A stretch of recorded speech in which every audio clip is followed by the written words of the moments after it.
All right, guys, welcome back. If you have spent any time with the Springfield Prodigy, any of the variants that Springfield Armory offers, you'll know that this is a great value 2011. However, with value, with potentially cost cutting, does come some compromises. And the grip, among other things, is no such exception. I've been living with the Atlas Gunworks aftermarket grip for the Springfield Prodigy, their coated black one, and it is something that I absolutely want to talk about today. Whether this is something that's worth the upgrade, because it's not cheap, something that kind of demands the price that it asks and what kind of tangible benefits you can get from throwing this on your gun. So before we dive in, I would love to just disclose relationships here as always.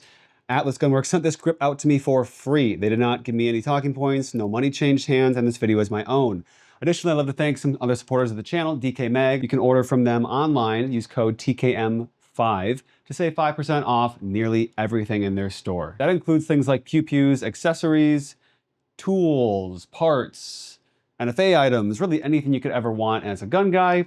Ammo is not something that can get sent out or that the code qualifies for. However, if you need ammo, go to Buffalo Creek Ammunition, use code TKM5. They've got multiple calibers and great quality ammo at an affordable cost, shipped straight to your door. Go ahead, check out Eberl stock. I mean, you guys probably know what Eberl stock is, so use code TKM10 to save 10% off site-wide. You can find like a little landing page with links down in the description below. All right, so let's just jump into the why. So the grip that the Prodigy comes with isn't like that bad. It is fully polymer. The texture on it is absolutely usable. However, I have had many iterations of doing my own hand stippling, hating that, and sending that off to get just absolutely scrapped and then silicon carbided. That texture, although it looked fantastic and it was great to shoot with gloves, it was a little bit too aggressive for my tastes. The Atlas, in my opinion, really blends the best of every world that you can ask a grip to do for you. The grip really is the heart. This is where the relationship occurs within your gun. I mean, sure, the upper is going to contain the explosion, but this is where the communication initiates to signal to the gun to go bang. So we're talking things like trigger control, recoil management, follow-up shots. It's really what you do interface the most with on a gun. So especially for me, because I got this for free, the question wasn't, do I need this upgrade? It was, what will this tangibly do for me? So as far as like getting the thing on the gun, it's pretty straightforward and simple, especially with many great tutorials. So I won't really harp on that here or instruct that here. For most people, I might recommend just having a gunsmith take care of it. Then you have kind of that peace of mind that you know everything's been done right, hopefully, and also that you didn't ruin your expensive grip or your expensive gun. Because even though this is a cheaper 2011, it is not a cheap gun. Fitment is very solid. You can tell that the tolerances were designed by a company who's known for perfect hand fit, just works of art, being compatible for kind of the exact opposite execution of the same weapon system. So after figuring out some user error things, nothing felt sloppy, nothing felt sketchy. Everything made it up the way that it was kind of communicated by Atlas on their YouTube channel. And from there, I was ready to rock and roll with this gun. The first thing that you really do notice when it's in the hand is just the aggressive texture. It doesn't really look it. It looks pretty, not tame or mild, but contained and reserved and just very clean. But this is not a grip module you would want to carry with. It's not nearly as bad as a silicon carbide in terms of just eating up your stomach and your shirt. Because the metal texture are triangles, they are rounded ever so slightly, but they really do just bite right into your hand and it feels very nice. Even though it accommodates the same size magazines, so nothing's like really shrunken that much, I believe it just feels like the aluminum is thinner.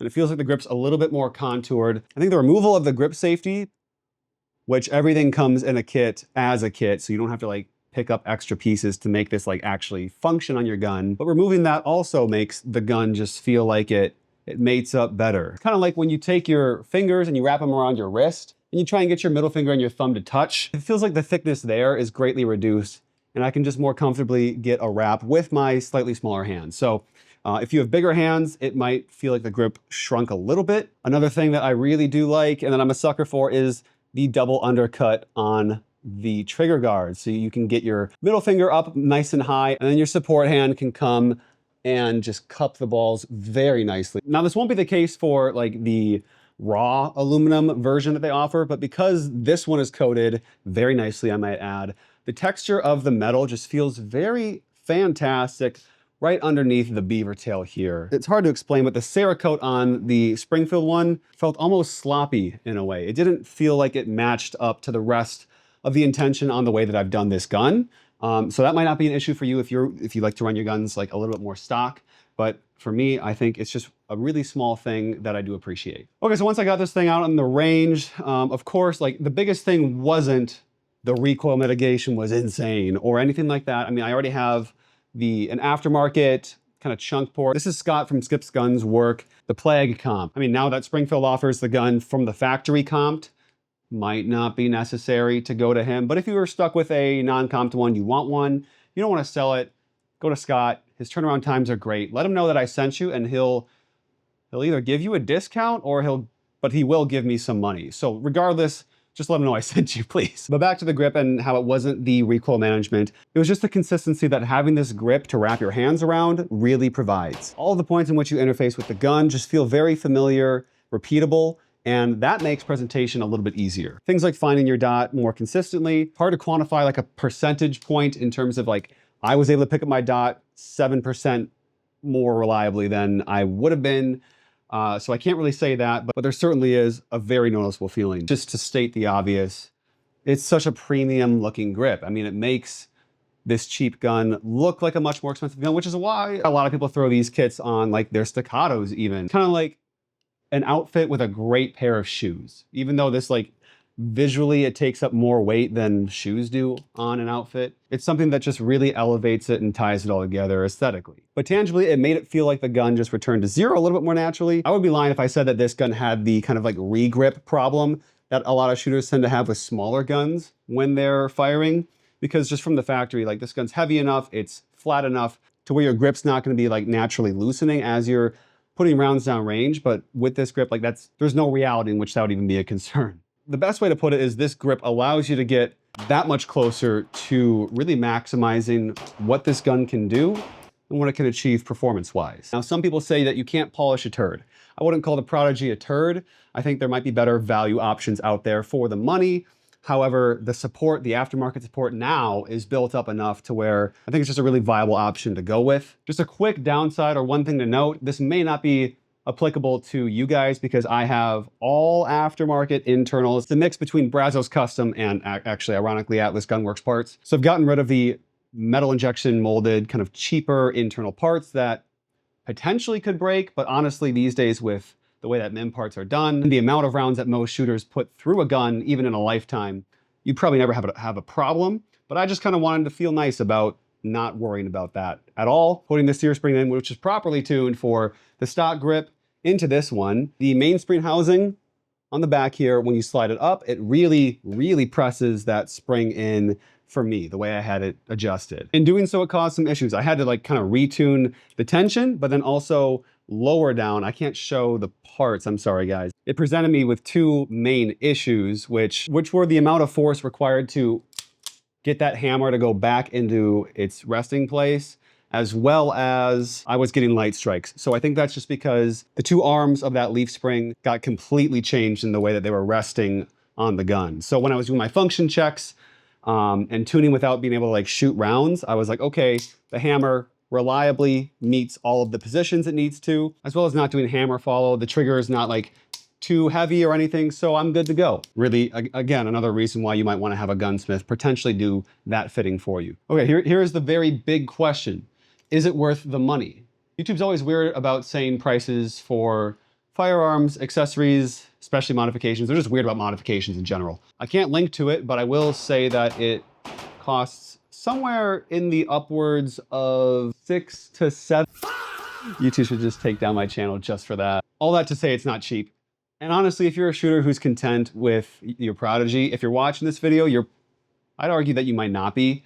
But if you already like the shooting experience and you're okay with the looks of the gun, I think that you might not need this. Especially if you shoot your Prodigy very occasionally, if it just sits in a safe, you trust it to kind of protect you at night when you're at home, when you're sleeping, that kind of stuff, you'll be just fine without it. But if you're someone who shoots often, if you care about performance and consistency.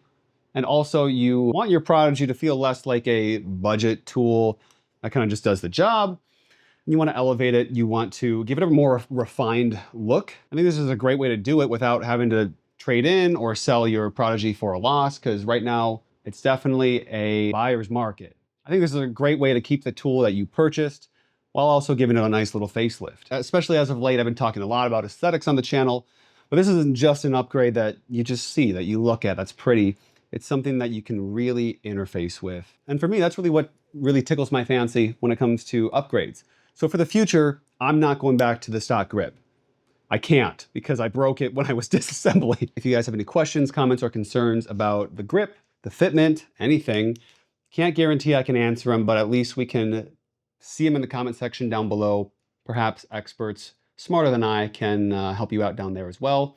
But Atlas has great customer service, so I'm sure they'd be willing to help you out too. If you guys want to see more Prodigy content, more cool gun content, 2011 content is definitely coming out. I have some exciting new toys coming to the channel in the near future. Don't forget to subscribe and turn on notifications. Thank you so much for your time and your trust. I appreciate you guys, each and every one of you. I hope you guys stay safe. God bless you and your families. And remember to live a life worth defending. We will see you on the next one.